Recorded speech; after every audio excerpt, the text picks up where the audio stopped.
वहीं राहुल गांधी के खिलाफ सरकार विशेष अधिकार हनन का नोटिस लेकर आएगी। केंद्र सरकार सदन में राहुल गांधी के खिलाफ प्रिविलेज नोटिस देगी। किरेन रिजिजू ने नेता विपक्ष पर गलत बयानी के आरोप लगाए हैं। राहुल गांधी का आरोप जो है वो गुमराह करने वाला है।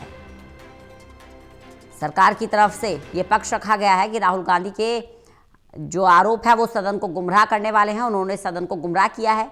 विपक्ष ने कहा कि आवाज दबाने की कोशिश कर रही है सरकार। प्रदीप कुमार हमारे साथ, हमारे एसोसिएट एडिटर लगातार बने हुए हैं। प्रदीप जी, गतिरोध बरकरार है। एक तरफ राहुल गांधी की तरफ से ये कहा जा रहा है, विपक्ष की तरफ से ये कहा जा रहा है कि आवाज दबाने की कोशिश हो रही है, तो वहीं दूसरी तरफ सत्ता पक्ष ये कह रहा है कि गुमराह किया जा रहा है देश को और सदन को।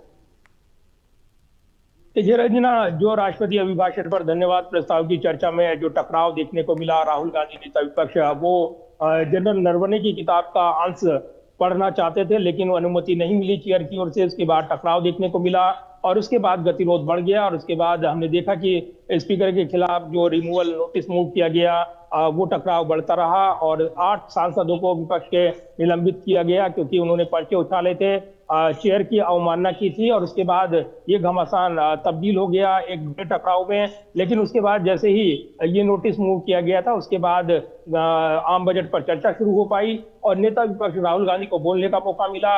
और जैसे ही उन्होंने अपनी बात शुरू की, अपने जो ताइक्वांडो और जुजुत्सु जिसमें वो ब्लैक बेल्ट भी हैं और उसमें पकड़ ग्रिप का हवाला उन्होंने दिया, उसी तरीके से सरेंडर शब्द का जिक्र किया, जिसका जवाब वित्त मंत्री ने कहा कि 2013 में सरेंडर किया गया था जो WTO में सरकार की ओर से, उसका जवाब कांग्रेस क्यों नहीं देती है, ये पलटवार उनकी ओर से देखने को मिला। तो जो राहुल गांधी ने एक चर्चित फाइल का जिक्र किया, क्योंकि ये शब्द स्पंज हो गया है, इसका जिक्र हम नहीं कर सकते हैं, लेकिन ये काफी वैश्विक पैमाने पर चर्चित फाइल आई है जो कि हाल ही में आई है। इसको लेकर राहुल गांधी ने केंद्रीय मंत्री हरदीप सिंह पुरी का जिक्र किया और इसके बाद बवाल हो गया। ऑथेंटिसिटी, उनके इस बयान की प्रामाणिकता को लेकर सवाल उठाए गए।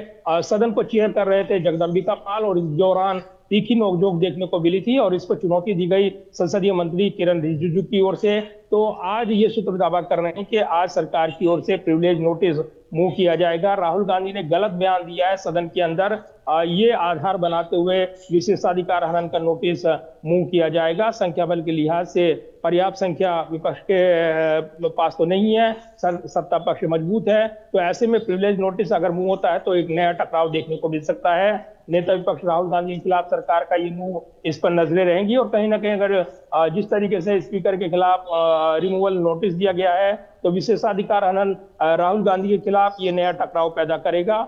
तो 2 दिन बचे हैं, यानी आज और कल का इस सत्र के बात करें, पहले सेशन की बात करें बजट सत्र की, तो ऐसे में जो अगला हिस्सा होगा जो 9 मार्च से शुरू होगा, जबकि पहले दिन ही स्पीकर के खिलाफ लाए जा रहे रिमूवल नोटिस पर फैसला होना है, तो कहीं ना कहीं ये जो विशेषाधिकार हनन का मामला है, ये राजनीतिक टकराव बढ़ाता हुआ नजर आएगा। सत्ता पक्ष विपक्ष के बीच एक नई लड़ाई जो लकीर है वो खींचता हुआ नजर आएगा। रजनी, प्रदीप जी बने रहिएगा, लगातार जानकारी लेते रहेंगे।